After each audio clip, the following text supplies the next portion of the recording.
She couldn't speak. She just pointed.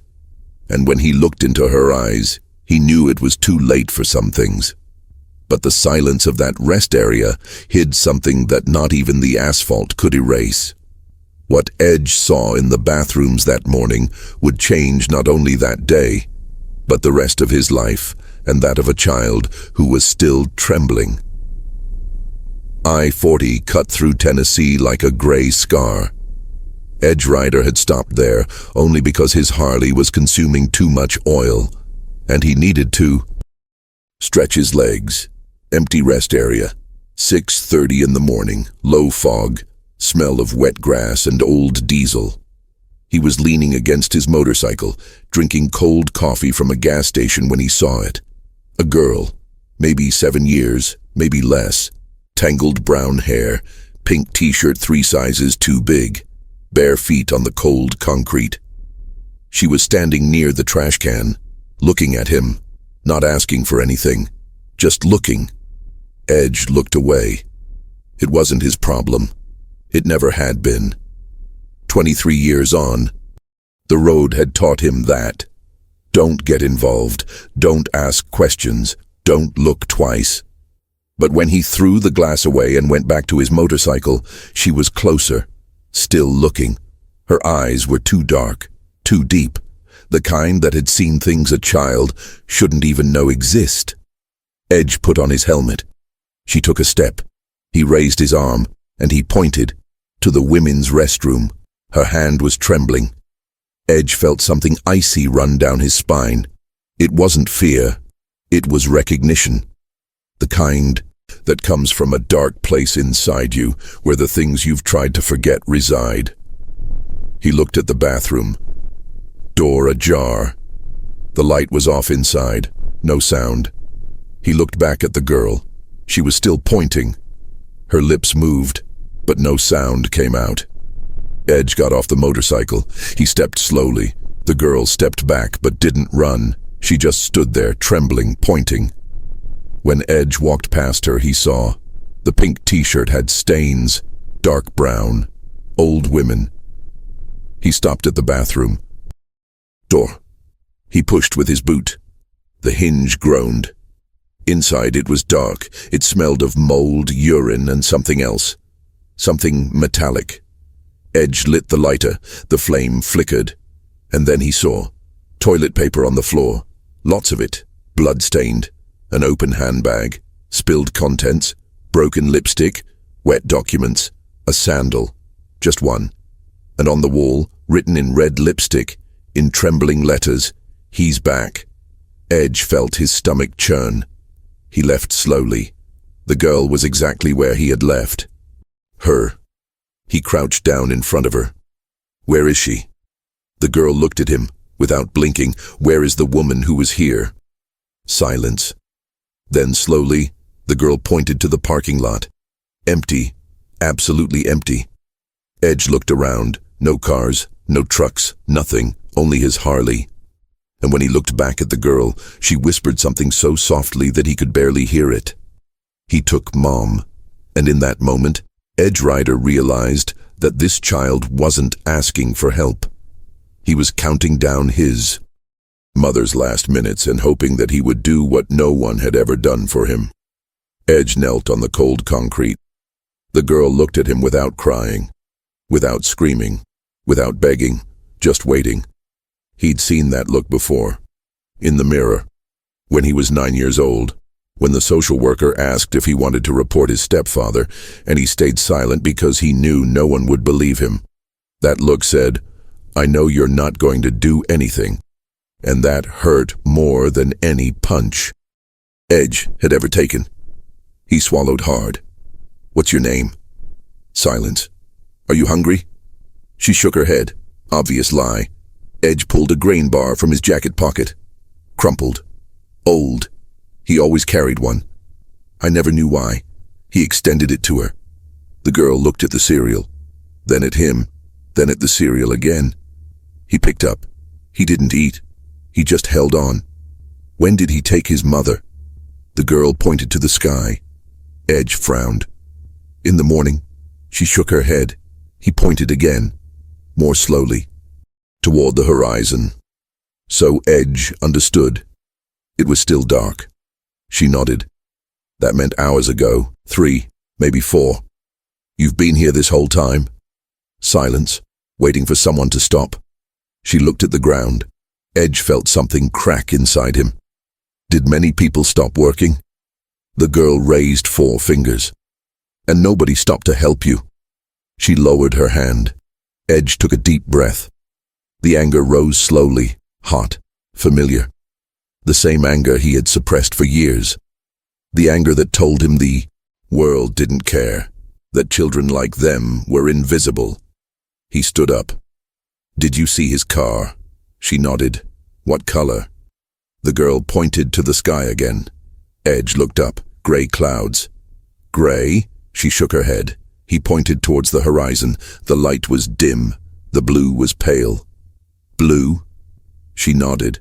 More firmly now. Car or pickup truck? She made a gesture with her hands. Big. Square. Pickup truck. She waved again. Edge looked around. No cameras, no witnesses, no signs. Just asphalt, bushes, and silence. Do you know where he went? The girl pointed to the road west. Did he hurt you? She looked at the ground. He didn't answer. Edge felt his jaw clench. Your mother, was she hurt? The girl closed her eyes, and he waved, slowly. Edge lowered himself again. Closer. He looked into her eyes. I'm going to find her. The girl did not react. Did you hear me? I'm going to find your mother. She looked at him, and then, for the first time, her voice came out. Broken.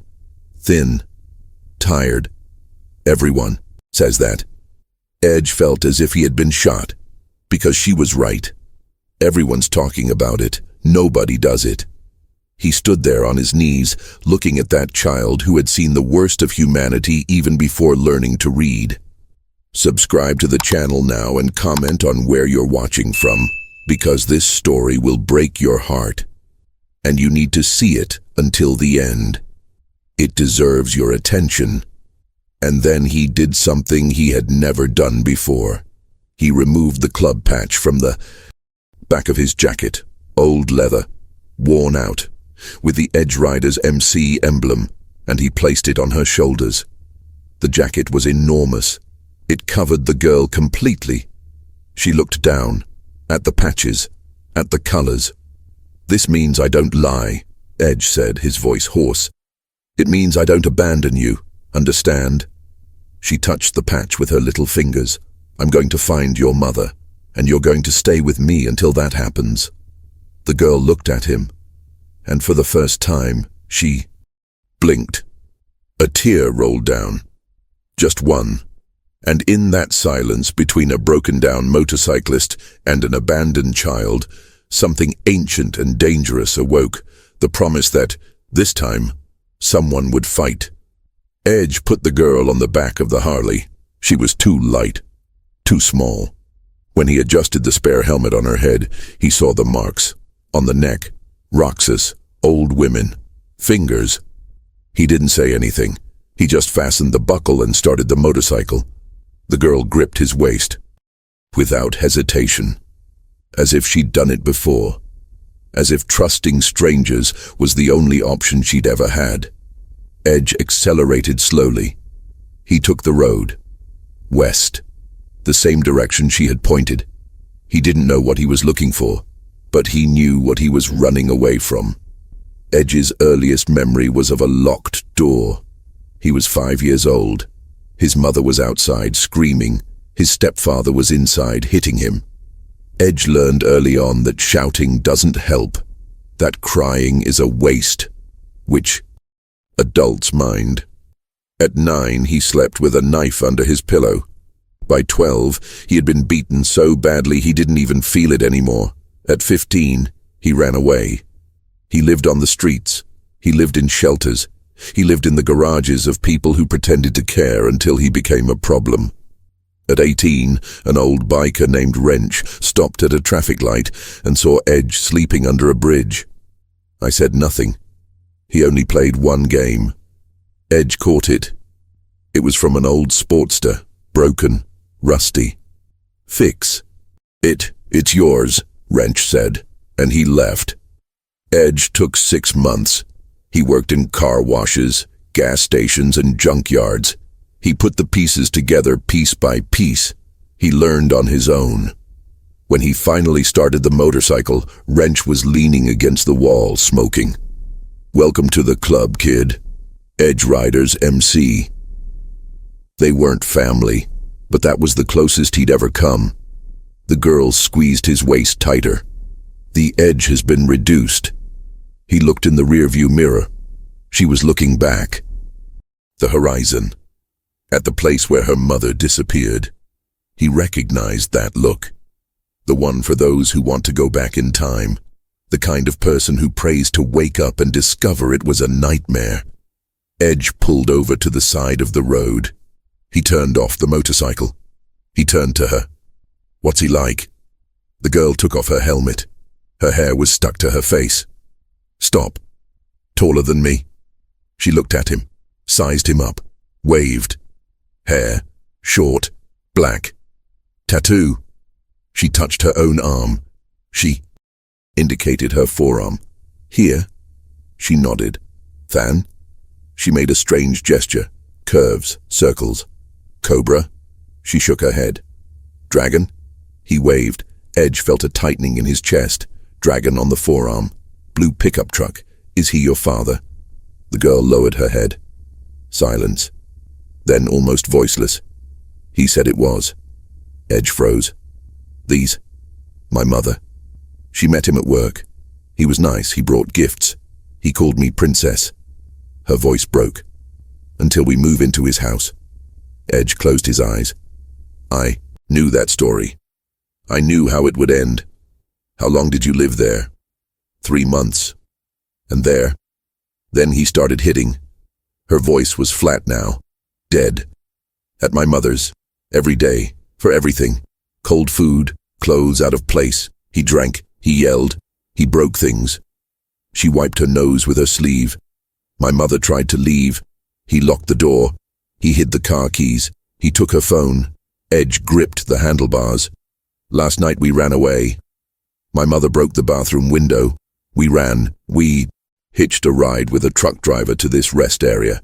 He said he was going to take us to the city, but then he... She stopped. Edge waited. "He tried to touch my mother. She screamed. He threw us out and left." Tears were now streaming down their faces. "We slept in the bathroom. It was cold. My mother said she would ask for help in the morning, that she would call the police, that we would be okay." The girl looked at Edge. "But he found us." Edge felt his bile rising. "He arrived in the morning. He knocked on the bathroom door. My mother told me to hide. I went into a stall. I climbed onto the toilet. I stayed quiet. She was trembling now. I heard him scream. I heard my mother cry. I heard him drag her. I heard the truck start. And then... nothing. Silence. When I left, there was only blood. And her sandal." Edge opened his eyes. He looked at the girl. "What's his name?" "Garrett." "Surname?" She shook her head.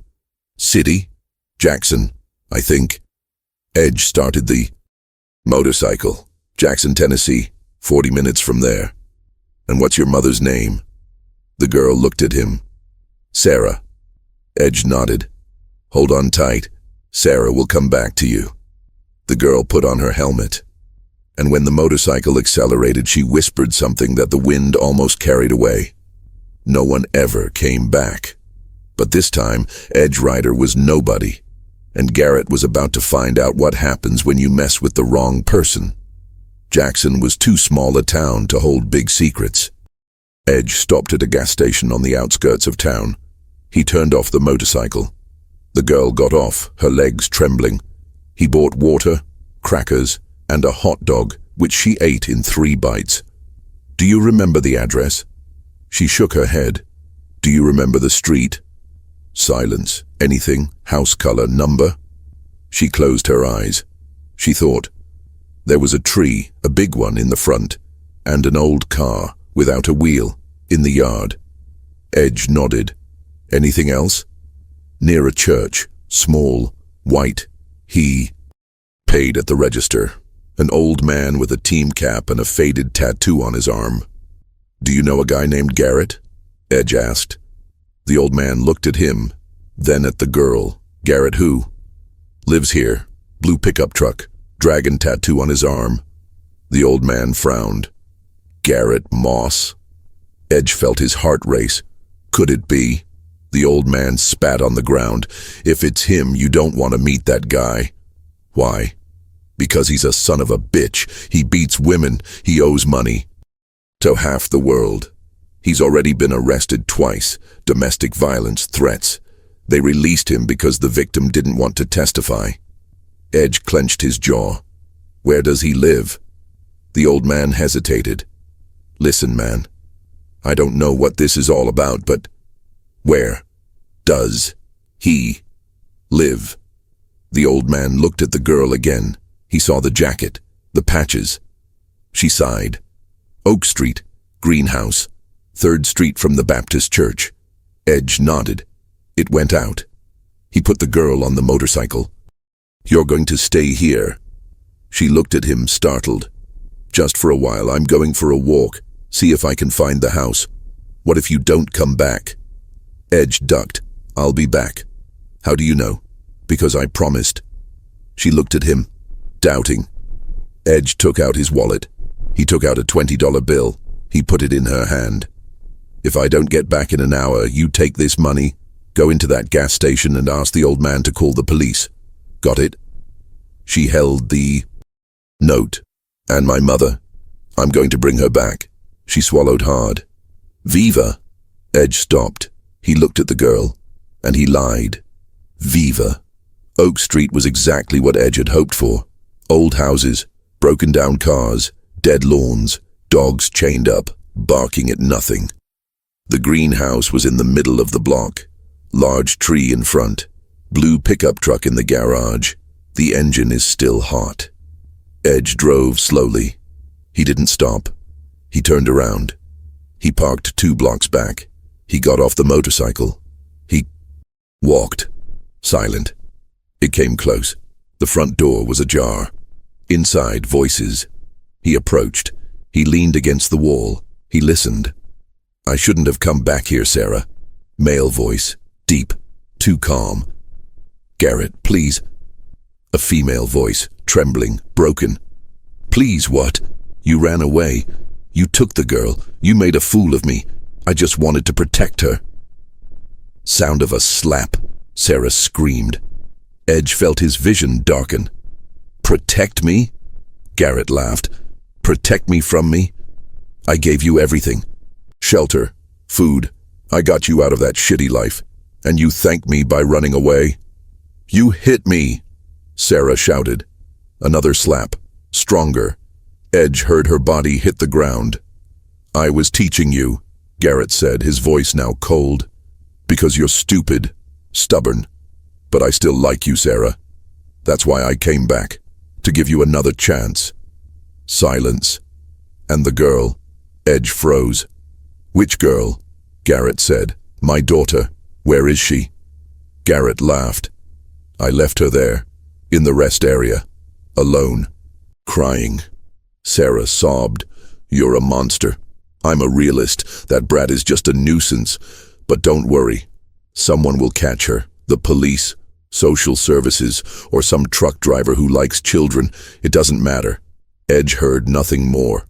Because the door opened, and he went in. Garrett was standing in the room, shirtless.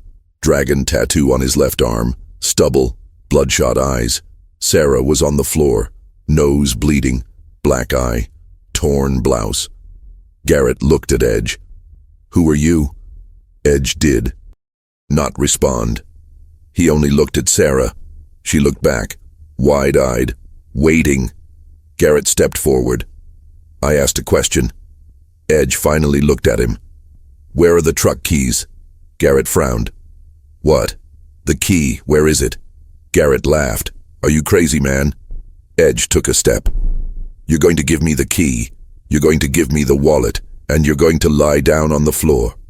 Garrett stopped laughing. "Or what?" Edge did not respond. He just waited. Garrett looked at Sarah, then at, Edge. Then he laughed again. Are you her friend? Boyfriend? No, wait. You're a biker. Did she pay you to come here? Edge took another step.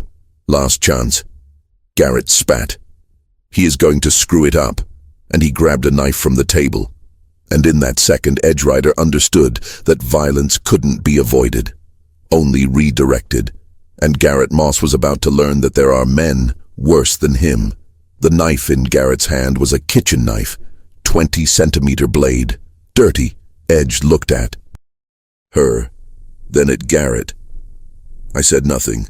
Garrett smiled. Do you think I'm afraid of shitty bikers? He moved forward.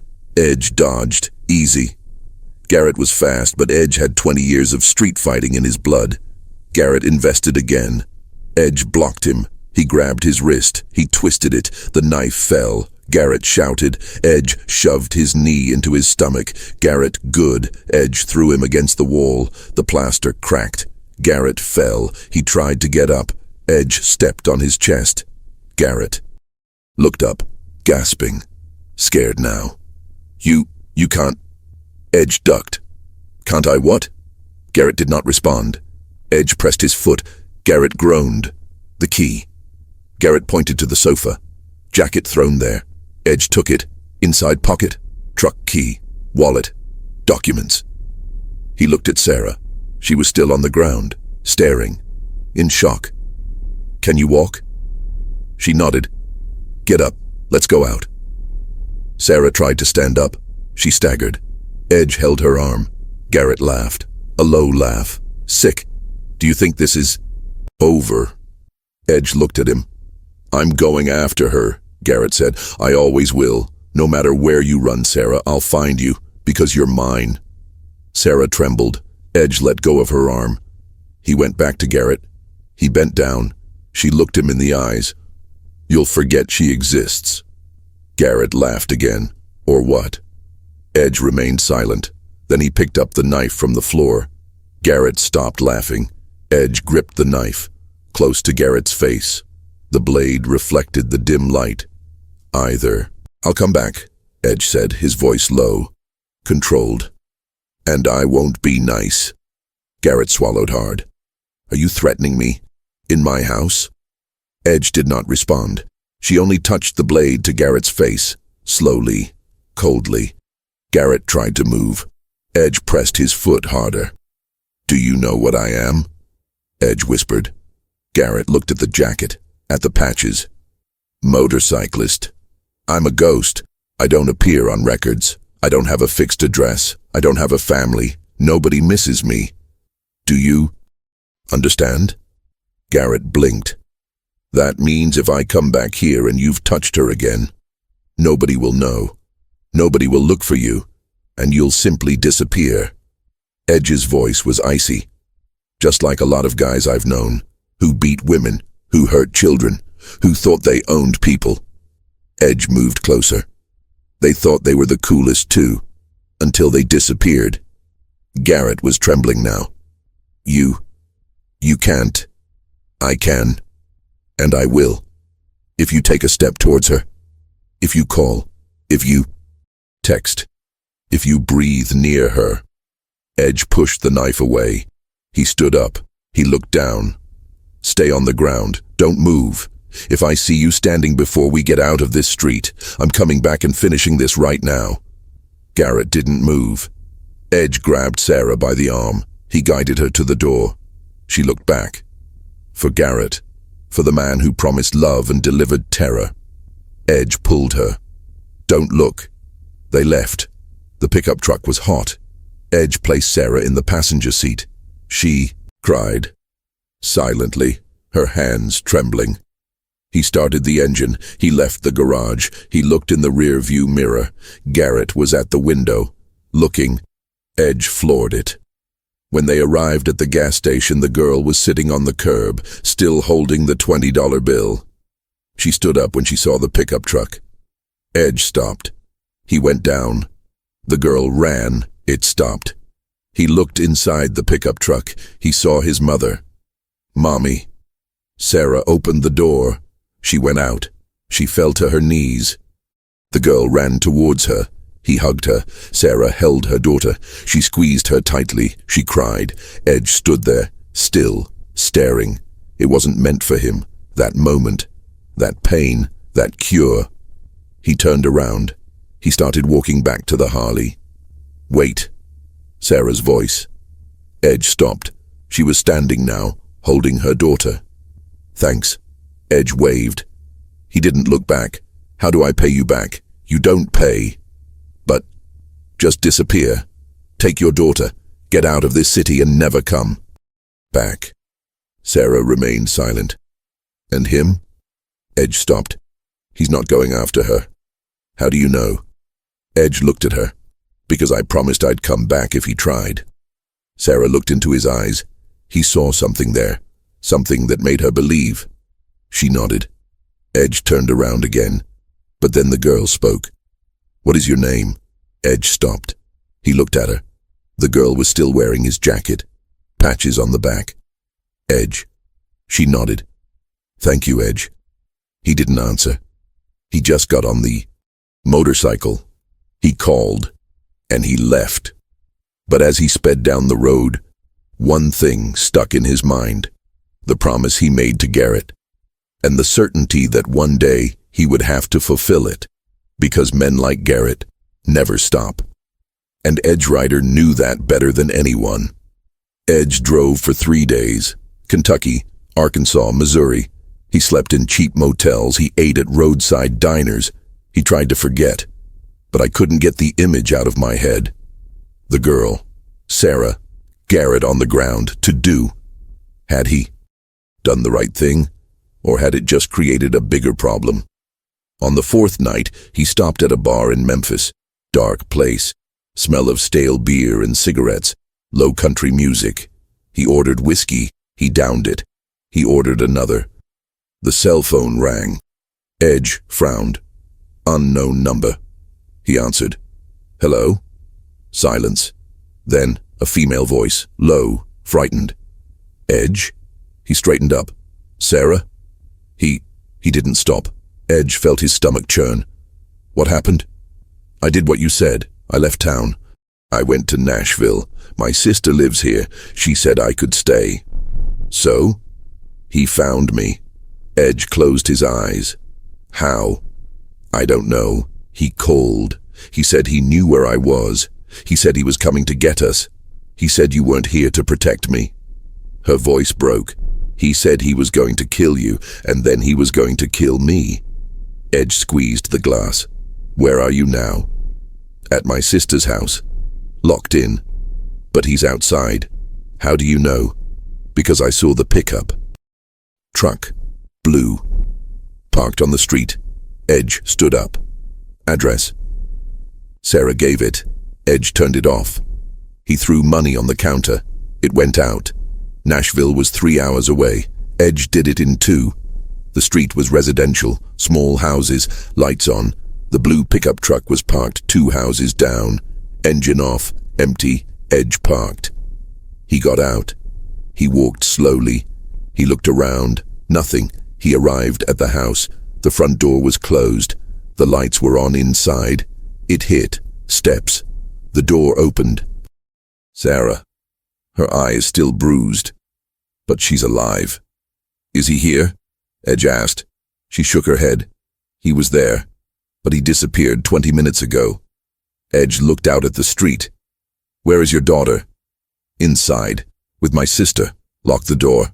Don't open it for anyone. Sarah nodded. Edge turned. He started walking, and then he listened. Glass breaking. Home funds. He ran. Garrett had entered through the bedroom window. The girl was there, hidden under the bed. Garrett was pulling her by the arm. She was screaming. Mommy! Edge crossed the room. He entered the bedroom. Garrett looked at him. He smiled.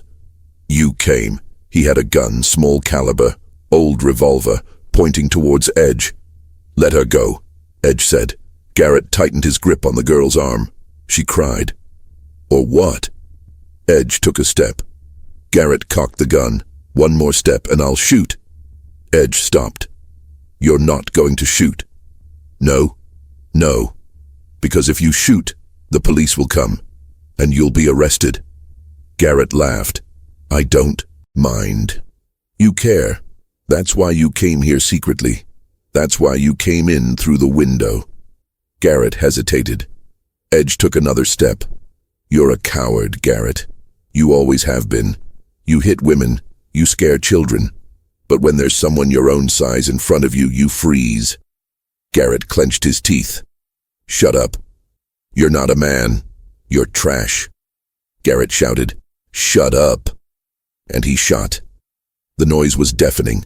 Edge felt a burning sensation in his shoulder. He fell to his knees. Garrett dropped the girl. She ran. Garrett advanced on Edge. He pointed the gun at his head. I warned you. Edge looked up, blood running down his arm. Garrett smiled. Any last words? Edge spat out blood, and he smiled back. Yes. Garrett frowned. What? Edge looked behind him.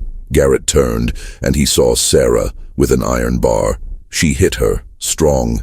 Garrett fell, unconscious. The gun flew. Sarah stood there, still, trembling. Edge stood up. He staggered. Good. Sarah dropped the iron. Looked at Garrett, then onto Edge. Are you okay? Edge touched his shoulder. Blood, but superficial. I'm going to stay. Sarah picked up the phone. He dialed. Police? I need to report a break-in. Edge looked at the girl. She was in the corner, hugging his jacket. He bent down. Everything's fine now. She looked at him. Is he coming back? Edge looked at Garrett, unconscious. No. How do you know? Edge looked into her eyes. Because this time he's going to jail, and when he gets out, I'll be waiting. But Edge knew the truth. Garrett was leaving, one day, and when that happened, the promise had to be kept. 2 days later, Edge was in a hospital in Nashville, shoulder bandaged, arm in a sling. The bullet had grazed me. Nothing serious, but it hurt like hell. The police came. They asked questions. Edge told them half the story. Invasion. Garrett armed. Self-defense. They believed it. Garrett was arrested. 3 charges. Home invasion, illegal possession of a firearm, and attempted murder. Sarah and her daughter gave their testimony. This time, she didn't back down. Edge was discharged on the 3rd day. Sarah was waiting in the reception area. You didn't need to stay, Edge said. I know. Silence. But I wanted to thank you. Again. Edge nodded. And the girl? With my sister. Safe. Good. Sarah looked at the floor. Police said Garrett could get 5 years, maybe more. Edge said nothing. Do you think that's enough? Edge looked at her. No. Sarah swallowed hard. Me, either. She handed over an envelope. What is that? Money. To pay you. For what you did. Edge didn't catch it. I don't want... Edge, I didn't do it for the money. Sarah held the envelope. Her eyes welled with tears. Then why? Edge hesitated. Because nobody did it for me. Sarah remained silent. Then she hugged him. Edge tensed up. He wasn't used to it, but he didn't leave. When she let go, he turned and left. Edge took the road back to Tennessee. He stopped at a gas station. He filled up with gas. He bought coffee. The cell phone rang. The number is known now. Wrench. Presidente do Edge Riders MC. Edge answered. Hey man. Where are you? Wrench asked. His voice was hoarse from cigarettes and the open road. Nashville, I heard. Edge frowned. Did you hear what? You got yourself into a mess. Woman, child, guy with a gun. Edge remained silent. How did you know? Because I always know, Wrench said, and because the club is worried. It is not necessary. Yes, you need to. You were shot. It was scraped off. It doesn't matter. You're alone, and that son of a bitch is going to leave. Edge stopped. How long do you think it will take? 5 years. Maybe less if you have a good lawyer. Maybe 3 with good behavior. So I have time. For what? Edge remained silent. Wrench sighed. Edge, don't do anything stupid. I'm not going to do it. You're lying. Edge turned it off. But Wrench was right, because Edge had already decided. When Garrett got out of jail, he would be waiting. 6 months later, Edge was back on the road. The club called. They needed him for an escort, heavy load, protection, simple job, good pay. Edge accepted. He was in front when he saw it, a pickup truck, old, parked on the shoulder, hood open, smoke billowing out. Woman standing beside her. 2 children. Edge went straight through. It wasn't his problem, but then he looked in the rearview mirror, and he saw one of the children, a girl, maybe 6 years old, looking at the road, waiting for someone to stop. The Edge has shrunk. It stopped. The rest of the club moved on. Wrench yelled into the radio. Edge, what are you doing? Edge turned off the radio. It returned. He stopped next to the pickup truck. The woman looked at him, frightened. Do you need help? Edge asked. The woman hesitated. The car overheated. I don't know what to do. Edge got out. He looked at the engine. Hose burst. Simple. Do you have water? She shook her head. There's a gas station 3 kilometers away. I'll take you. The woman looked at the children. All of them? Edge looked at the girl. She looked back. Same eyes, same weight. All of them, Edge said. He took his family to the gas station. He bought the hose. He came back. He changed it. The woman thanked him. She cried. She offered money. Edge refused. He got on the motorcycle, and he left. But as he sped up, he thought, how many? How many children were still waiting? How many mothers were still being beaten? How many Garretts were still at large? And how many Edges were there to stop them? Wrench called again. You lost your escort. I know. Was it worth it? Edge looked at the road. He thought about the girl, in her smile when the car started. It cost. Wrench remained silent. Then he said, the club wants to see you. When? Now. And Edge knew something had changed, because he wasn't racing alone anymore, and the club was about to discover that sometimes the most important road leads nowhere, only to those who need it most. The club was located in an old warehouse on the outskirts of Memphis. Rusty metal sheet, dim lights. Harleys lined up in front like soldiers in formation. Edge parked. He turned off the motorcycle. He went in. Inside, cigarette smoke, the smell of oil and leather. Heavy silence.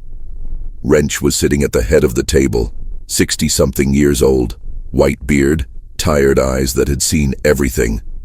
Around him, the others. Razor, vice president, bald, scar on his face, Tank. Sergeant at arms, large, tattoos on his neck, smoke, secretary, thin, glasses, and 4 more, full members. Everyone's looking at Edge. He sat down. Wrench lit a cigarette. Do you know why we called you? No, because you're changing. Edge remained silent. Changing how? Wrench exhaled the smoke. You've always been a lone wolf. You did the work. You got paid. You disappeared. We accepted it because you were trustworthy. But now, he stopped. Now you're stopping to help people on the road. Edge looked around. Nobody spoke. And is that a problem? It depends, Razor said. Are you doing it for yourself, or are you doing it because you want to change the club? Edge frowned. I don't want to change anything. So why did you stop? Edge hesitated. Because she needed to. So? And no one else was going to stop. Silence. Tank leaned. Edge, we understand. You have a heart. But having a heart on the road is dangerous. It distracts you. It makes you vulnerable. I'm not vulnerable. You've been shot, Smoke said. Edge looked at him, defending a woman and a child. And that was noble, Wrench said. But it wasn't intelligent. Edge stood up. So what do you want me to do? Ignore it? Walk right past it? Pretend I didn't see it? We want you to remember that you're part of a club, Wrench said, his voice firm now. And club means brotherhood. It means you don't screw things up alone. It means if you're going to get into trouble, we're going to get into trouble with you. Edge stopped. He looked at Wrench. Do you want to help me? We've always helped you, but you never asked. Silence. Razor stood up. Edge, we know what you've been through. We know you want to save everyone because no one saved you, but you can't do it alone. Edge sat down again. So what are you proposing? Wrench put out his cigarette. We're proposing that Edge Riders MC become more than just a road club.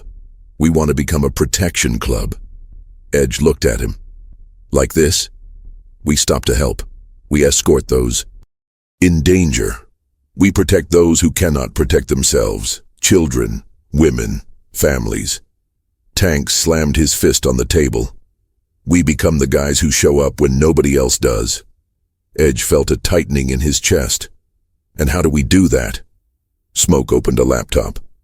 We create a network, social networks, website, emergency number, anyone can call. We answer, we go there, we solve it. Razor crossed his arms. And if resolving it means punching someone in the face, we'll do it. Wrench looked at Edge. Would you be willing to lead this? Edge remained silent. Why me? Because you started it. You stopped it. You were the one who got shot. You showed us that the road isn't just about freedom. It's about responsibility. Silence. Edge looked around. Everyone's waiting. He thought of the girl, of Sarah, of the family in the pickup truck, every time he drove straight past, and every time he stopped. I'm in. Wrench smiled. Good. Razor stood up. So let's begin. 3 weeks later, the website was online. Edge Riders MC, protection on the road emergency number, contact form, club history. The connections started slowly. First week, 2, second week, 5, third week, 15. Women fleeing violent partners, lost children, families under threat. The club responded to all of them. Edge led, Wrench coordinated, the rest executed. They escorted cars, they installed cameras, they moved families from city to city, and when necessary, they stopped men like Garrett. But then came the phone call that changed everything. Female voice. Young, frightened. My name is Emily. I'm 16 years old. My father, he locked me in the basement 3 days ago. He said if I get out, he'll kill me. I managed to get a cell phone hidden away. Please, help me. Edge wrote down the address. We're leaving now. He hung up. He looked at the club. Let's go. The house was in Kentucky, small, isolated. They arrived at night, 7 motorcycles, headlights off. Edge knocked on the door. No one answered. He hit him again. The door opened. A man, in his 50s, fat, drunk. What the hell do you want? Your daughter. The man laughed. I don't have a daughter. Edge pushed the door open. He went in. The others are behind. The man tried to react. Tank held him back. Where is she? Edge shouted. The man spat. She's my daughter. I'll do whatever I want with her. Edge felt the anger explode, but Wrench grabbed his arm. Seal. Edge took a deep breath. He looked around, door in the hallway. Locked. He kicked. The door opened. Stairs going down. Basement. Edge went down. Dark. Smells of mold and urine. And then he saw Emily, sitting in the corner, tied up, black eye, split lip. Edge ducked. Did you call us? She waved, crying. Edge cut the ropes. Let's get out of here. He helped her climb up. When they arrived in the room, her father shouted, You can't take her! Edge looked at him. I already took it. The man tried to move forward. Razor knocked him down. Edge took Emily outside. The police are coming, Smoke said. Good, Edge said. Emily looked at him. Thanks. Edge nodded. Do you have somewhere to go? She shook her head. So you're coming with us, and that night, the Edge Riders MC stopped being just a club. It became a promise, and the road stopped being an escape. It became a mission. Emily stayed with the club for 2 weeks. He slept in the shed. He ate with them. Gradually, he began to speak. She talked about her father, the years of abuse, the threats, the fear. She said her mother had died when she was 8 years old. Cancer. After that, the father changed. He started drinking, shouting, hitting. I tried to run away, she said one night, 3 times. He always found me. He said I'd never escape, that I belonged to him. Edge listened in silence. But now I've escaped, she said, looking at him. Because of you. Edge nodded. You're safe now. But he was wrong. 10 days later, Emily's father was released. Bail paid, charges still pending, but free. Wrench. Called Edge. He's looking for her. How do you know? Because he called us. He said he knows she's with us. He said he's coming to get her. Edge squeezed the phone. Let him come. Edge. I'm not going to let him take her. We can't keep her forever. She's a minor. Legally, she belongs to him. She doesn't belong to anyone. Silence. Edge. I understand. But this could end badly. For us. For her. For everyone. Edge turned it off. 2 days later, Emily's father showed up. He parked in front of the warehouse. Alone. He got out of the car. He knocked on the gate. Edge left. What do you want? My daughter.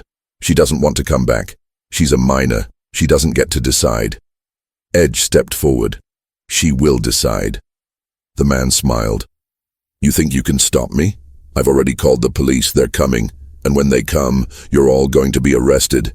Kidnapping a minor. All of you. Edge froze. You're bluffing. No, I'm not. They'll be here in 20 minutes. Edge looked back. Emily was at the window, watching, scared. He turned back to her father. You're a coward. The man laughed. And you're an idiot, thinking you can save everyone, but you can't, because in the end, the law is on my side. Edge clenched his fists. The law is wrong, perhaps. But it's the law. Sirens in the distance. The man smiled even more. He finished. The police arrived. 3 vehicles. They went into the shed. They asked for Emily. Wrench tried to argue. He showed photos, marks, evidence. But the officer shook his head. Without a court order, she goes back to her father. Emily cried, Please, he's going to hurt me. We're going to investigate, the officer said. But now, you need to go with him. Edge stepped forward. No. The officer looked at him. Sir, don't interfere. She's not going. If you don't get out of the way, I'll arrest you. Edge didn't move. Wrench held his shoulder. Edge. No. Edge looked at Emily. She looked back. I'm sorry, Edge whispered, and he stepped out of the way. The police took Emily away. She screamed, she cried, she begged. Edge stood still, for sale, powerless. Her father smiled. He got into the car. He took her away. That night, Edge destroyed the room. He broke the table. He threw a chair against the wall. He screamed until his voice was gone. Wrench appeared. Edge. I failed. You didn't fail. I failed, Edge shouted. I promised she was safe, and I lied. Wrench remained silent. What do we do now? Edge asked, his voice breaking. Wrench sighed. We'll wait. Social services will investigate. If they find evidence, they'll remove her from there. And what if they don't find it? Silence. Edge sat down on the floor, head in hands. I should have stopped him. And then you'd go to jail, and you wouldn't be able to help anyone ever again. Edge looked up. So what do I do? Wrench ducked down. You do what you've always done. You wait, and when the time comes, you act. 3 days later, Emily called. Low voice, whispering. Edge, Emily, are you okay? No. He locked me up again. He said that if I say anything, he'll kill me. Edge stood up. Where are you? In the basement. He left. I think he went to drink. I'll come get you. No. If you come, the police will arrest you. And then he wins. Edge squeezed the phone. So what do I do? Silence. And then Emily said something that blew Edge away. Nothing. There's nothing that can be done. And he hung up. And that night, Edge Rider discovered that there are things worse than failing, like knowing you've failed and not being able to do anything to fix it. Edge went 5 days without sleep, running, thinking, planning. He knew he couldn't go back there. He knew the police would arrest him. But he also knew that Emily was suffering, and each day was another day of pain. On the 6th day, he received a message. Unknown number. She's in the hospital, St. Mary, Louisville. He broke her arm. Edge didn't even think twice. He got on the motorcycle. It accelerated. The hospital was large, busy. Edge entered through the emergency room. He asked for Emily. The receptionist hesitated. Are you family? I'm an uncle. She looked at him. She doubted him. But he got the record. Room 304, pediatric ward. Edge went up. The room was at the end of the hallway, door ajar. He went in. Emily was in bed. Her arm was in a cast. Her eye was black. Her lip was split again. She looked at him, and she cried. Edge approached. Who brought you here? My neighbor. She heard me scream. She called an ambulance. And your father? He ran away when the ambulance arrived. Edge sat in the chair next to the bed. I'm going to get you out of here. Emily shook her head. You can't. The social worker already came. She said I'll go back to him when I'm discharged. It won't work. Edge, you're not coming back. Emily looked at him. How? Edge remained silent, thinking, and then he said, Do you trust me? Emily hesitated, but he waved. So when you leave here, you're not going to his house. You're coming with me. And the police won't find you. Edge, this is kidnapping. It's not kidnapping if you want to go. Emily remained silent. Where are we going? Edge thought. Far away. Another state. Another name. New life. And the club? The club understands. Emily looked at her broken arm, then on to Edge. What if we get caught? We're not going to be. How do you know? Edge leaned forward. Because I've run away before, and I know how not to be found. Emily took a deep breath. When? Tomorrow, in the morning, when the nurse changes shifts. I'll be waiting outside. What if my father shows up? Edge looked into her eyes. If he shows up, I'll deal with him. Emily nodded. Okay, but Edge didn't wait until tomorrow, because that night, Emily's father showed up. Midnight, empty hallway. Edge was sitting in the waiting room when he heard it. Heavy footsteps, deep voice. Where is she? Edge stood up. He turned down the hallway, and he saw Emily's father. Drunk, sweaty, red eyes. The nurse was trying to stop him. Sir, you can't. He pushed her. Edge advanced. He blocked the way. The man looked at him. You. The man smiled. You never learn, do you? You won't get through. Or what? Edge did not respond. The man moved forward. Edge held his chest. The man swayed. He tried to punch. Edge dodged, counterattacked, punched to the stomach. The man bent over. Security guards arrived running. They held them both. What's going on here? Emily's father pointed at Edge. He attacked me. That's a lie, the nurse said. He was trying to break into the room. This man protected us. The security guards looked at Emily's father. Sir, you need to leave. She is my daughter. It doesn't matter. You're drunk. And you assaulted the team. We're going to call the police. The man tried to break free, but the security guards held firm. They took him outside. Edge stayed there, taking a deep breath. The nurse touched his shoulder. Thanks. Edge nodded, and he went back to Emily's room. She was awake, scared. Was he here? It was. But it isn't anymore. He will return. Edge looked at her. Not if we leave now. Emily looked out the window. Now? Now. She hesitated. Then he waved. Let's go. Edge helped her down from the bed. He put his jacket on her. They exited via the fire escape. The Harley was parked in the back. He put her on the back of the motorcycle. He started the motorcycle, and he disappeared into the night.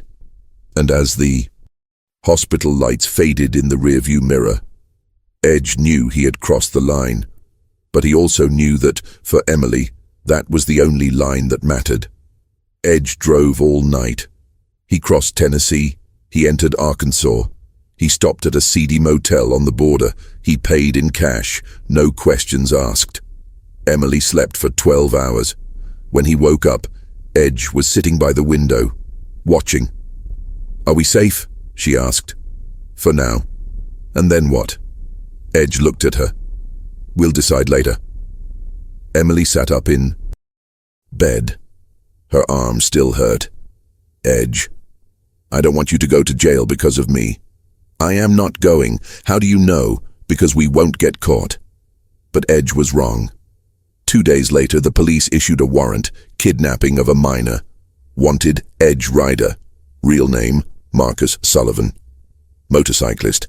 Member of the Edge Riders MC.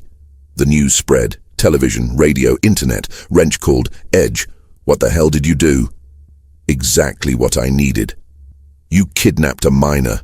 I saved her. The police don't see it that way. Fuck the police.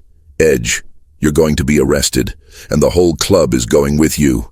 Edge remained silent. "Then kick me out of the club." Silence. "What?"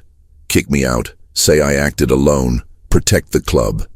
"Edge, do it, Wrench. Please." Wrench took a deep breath. "Are you sure?" "I have." Silence.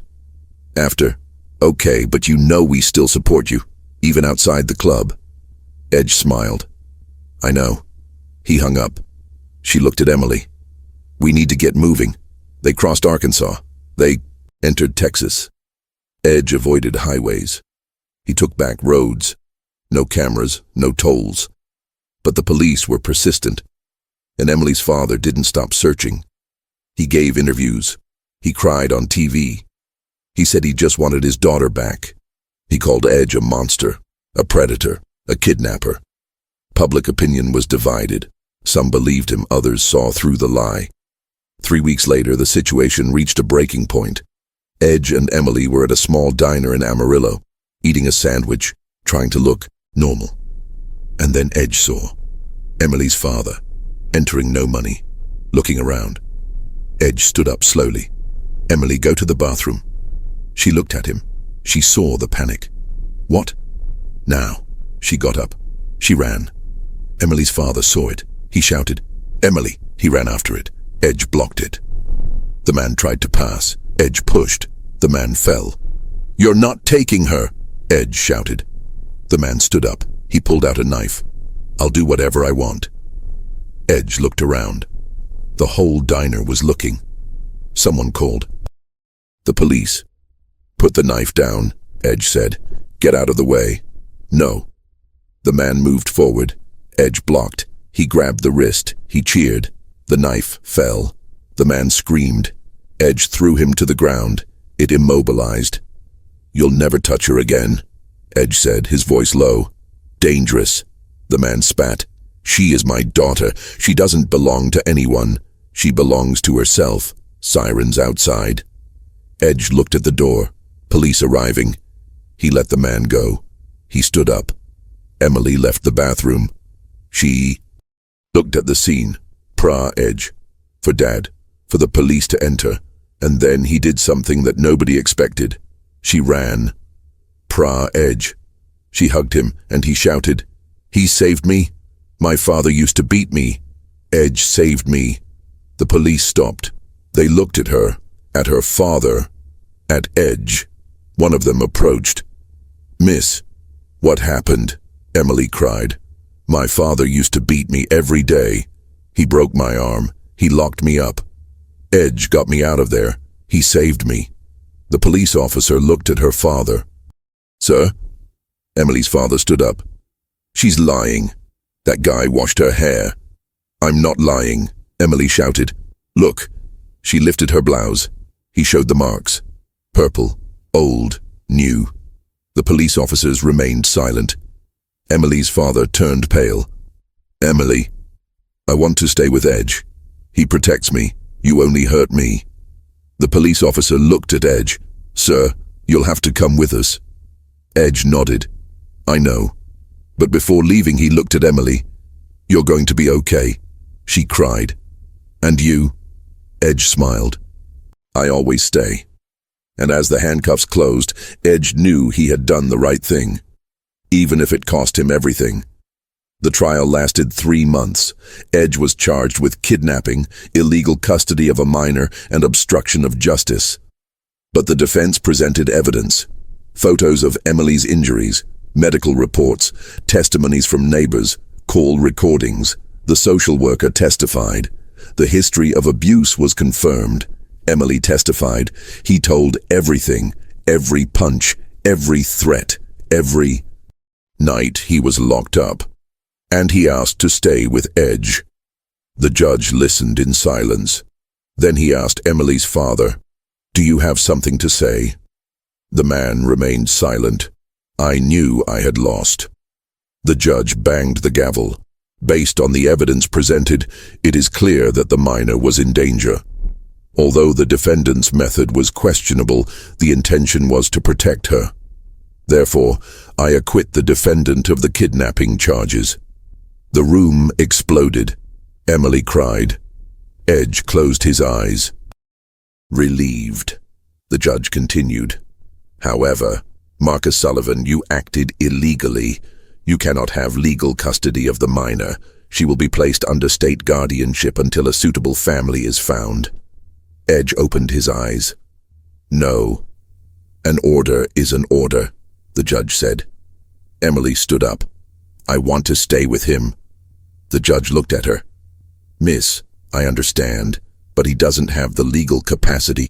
I have it, a voice said. They all turned around. Sarah, the woman Edge saved months ago, with her daughter by her side. She approached. My name is Sarah Connor. I have a home, a job, stability, and I owe my life to this man. She looked at Edge. If the court allows, I would like to be Emily's legal guardian, with Edge's supervision as godfather. The judge looked at the documents. Do you have a criminal record? No, sir. History of abuse? No, sir. The judge thought for a moment. Then he looked at Emily. Is this what you want? Emily looked at Sarah, then at Edge, and he waved. Yes. The judge banged the gavel. Granted. Sarah Connor will have temporary guardianship. Review in 6 months. 6 months later, Emily was living with Sarah. Same city, same school as Sarah's daughter. They became sisters. Sarah got a job as a store manager. Small but safe apartment. Edge visited every week. He delivered pizza. He helped with homework. He fixed broken things. He became part of the family. One day, Emily asked, Why did you do that? For me. Edge looked at her. Because nobody did it for me. Emily remained quiet. Then she hugged him. Thanks. Edge hugged him back. You don't need to say thank you. Edge Riders MC continued, now with a reputation. The club that protects, the club that appears, the club that never gives up. The number of calls increased. They helped hundreds, women, children, families. Wrench got old. He passed the presidency to Edge. Edge accepted. But he never forgot. The girl in the rest area, Sarah, Emily, all those he saved and all the ones he couldn't achieve. Years later, Edge stopped at a rest area. The same. Where it all began. He turned off the motorcycle. He looked around, empty. As always, but this time it's different. Because now he knew. Stopping matters. Which perspective matters. Taking action matters. He picked up his cell phone. He saw a message. From Emily, now 18 years old. In college. Thank you for everything, Edge. You changed my life. He smiled. He responded, You changed mine. He put his cell phone away. He started the motorcycle, and he went back on the road, because there was always someone waiting. There was always a child pointing. There was always a mother running around. And there was always an edge rider willing to stop. Because the road isn't just asphalt, it's hope. And as long as there are people in need, there will be those who stop to stop. Hit this like button now if you believe there are still good people in this world. Subscribe to the channel because every week there's a real story of someone who stopped when no one else did. And comment below which part gave you the most goosebumps. We read them all. Because every view, every comment, every share helps these stories reach those who need to hear them most. That someone will come. They always will.